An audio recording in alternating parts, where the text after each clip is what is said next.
In the vast world of online entertainment, there's always going to be a piece of media that has a dramatic backstory behind it. Whether it stems from developmental hell or an event that sets everyone back, a lot of pieces of media has the unfortunate problem of dealing with controversies, and sometimes this can be a contributing factor to the final piece of media that we are given by its creator. And while this stigma is very popular in the world of entertainment, I hardly see it ever get talked about in the world of fan-made entertainment.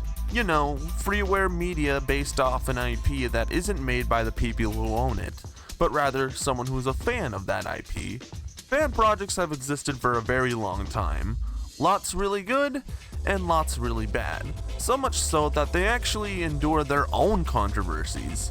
So in today's video, we're going to be talking about 5 different fan projects that had to deal with their own controversies.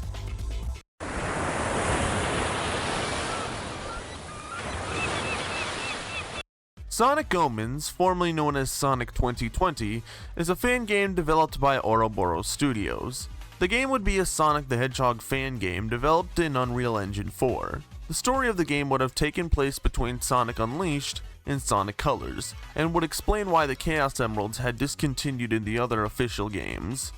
The game would allow you to play as Sonic, Shadow, and Tails, and would have an episodic release. However, the game would face controversy due to several factors. For one, the game had previews trapped behind a Patreon paywall, something that is very illegal to do for a fan game. But it didn't stop there. A user by the name of Farkle would release a text document talking about the alleged development hell the game had to endure, with allegations of toxicity towards people who had negative feedback towards the game, voice actors getting replaced without notice, stolen music, and probably most gross of all, in the files you can find a sexualized image of Maria Robotnik with the text "Bad Girl" printed on her undergarments. I want to remind everyone that Maria is a 12-year-old girl. This is an absolutely disgusting feature, but trust me, things get way worse when we talk about the next few projects.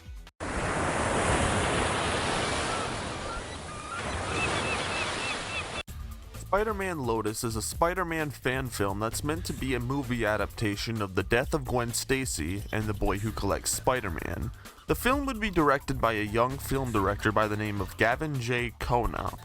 The project would receive lots of praise as it would have a successful Kickstarter campaign and many people to help work on it. The movie would come out in August 2023, however, to say the production of the movie went well would be a complete lie, as many of the team members would come out against the project after allegedly being treated badly during production. They started leaking stuff, from full scenes to the entire script. And that's not all. The actor for Spider-Man, Warden Wayne, as well as Gavin himself, were caught using racist and homophobic slurs. And while I don't know the extent of it, but one of the actors, specifically the actor who played Green Goblin, John Salandria, was allegedly grooming underage students. So yeah, pretty messed up stuff. But believe me when I say that this story kinda has a funny ending, as the kid who revealed all this information only did it out of revenge on Gavin for kicking him out of the project. Yes, the only reason why this information exists is because one petty kid wanted to enact revenge. It's quite possible that this information could have come out other ways, in another universe, but honestly, despite the circumstances as to why this information came out, I am glad to be made aware of it, because it does change my point of view on the movie as a whole.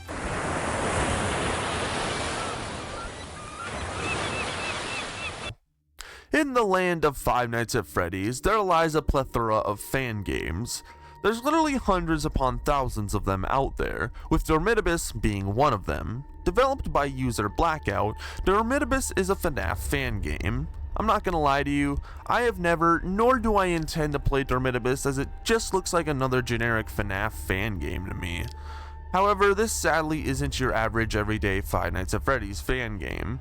You see, the developer Blackout was later revealed to being an alleged PDF file, which is really evil enough as is. But what's even more gross is that Blackout would put his evil fantasies into the game. I don't know much about the game in terms of gameplay, but I do know that in the game you are required to locate and recover these old audio tapes, with each audio tape coming from the character Garvey, aka the purple guy, explaining his sick twisted plans. One of the tapes contains Garvey talking about how he paired, spelt backwards, a little girl to death. Now, let's just pretend for a second that Blackout isn't an alleged PDF file. Even if that were the case, which like I said, I don't know, it's all alleged, this would still be an incredibly inappropriate thing to put in a fan game like Five Nights at Freddy's. I understand that Five Nights at Freddy's is a series that's surrounded around dead children. However, it would always represent that in a way that felt appropriate. That's why most of the kids who do die in the games are represented vaguely in the 8-bit minigames. However, this audio clip that I'm not going to play goes into detail. The developer really wanted to drive home the fact that this child died in a brutally horrific way. I'm sorry, but that's just not appropriate for a series like Five Nights at Freddy's. Even though the games are surrounded around murder mysteries, it's still a series primarily targeted towards children, and adding stuff like sexual violence in the game does nothing for it other than to add shock value. And considering the fact that Blackout was called out for being an alleged PDF file, it makes this audio recording and overall game a whole lot more disturbing.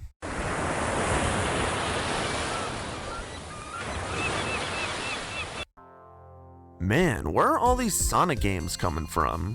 Sonic Gather Battle is an older Sonic fan game that actually aims to be a fighting game made in the Little Fighter 2 engine, featuring different video game characters and OCs. This game sounds pretty cool, right?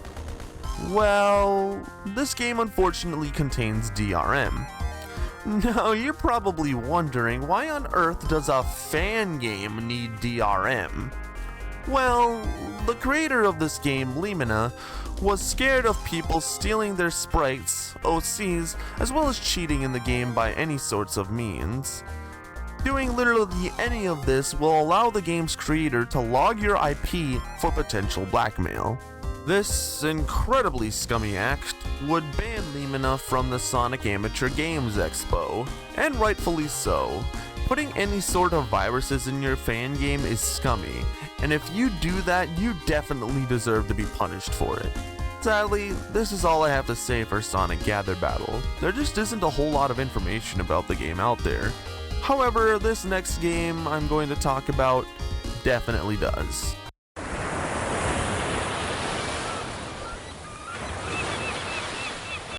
Crash Bandicoot Retro Hijinx is a game I've talked about on this channel before, and I'm now going to talk about it again.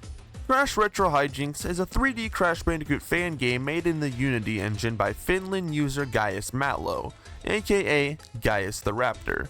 Gaius himself is a very infamous user in the Crash Bandicoot community. In fact, I have already made several videos talking about the individual. But for the sake of this video, I'm just going to be talking about the game Gaius had developed. Now, the one thing I am going to say about Gaius is that he is, for whatever reason, unable to play the newer Activision Crash titles, and as a result of missing out on new Crash Bandicoot content, he has an incredibly huge hatred for them. And I mean to the point where he wants the developers of those games to die. I am not kidding you. The reason why I bring this up is because Gaius says that this game intends to bring Crash Bandicoot back for real, despite the fact that he's been back since 2016.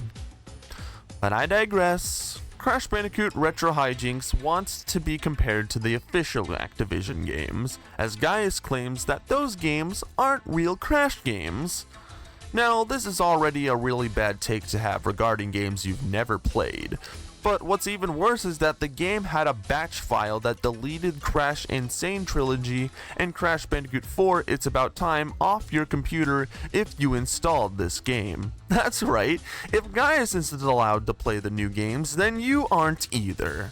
Not to mention, the game has a multitude of quote-unquote Easter eggs referencing not only the characters from the Activision games, but also real people that Gaius has problems with, being depicted in deadly scenarios such as being hung from a noose or having their heads on pikes. Yeah, in case you haven't gathered, the developer of this game is a freaking psychopath. I could go on forever talking about the wrongdoings of Gaius the Raptor, but we'd be here all day. And not to mention, I've already made several videos on this guy, so if you want to check those out, links are in the description.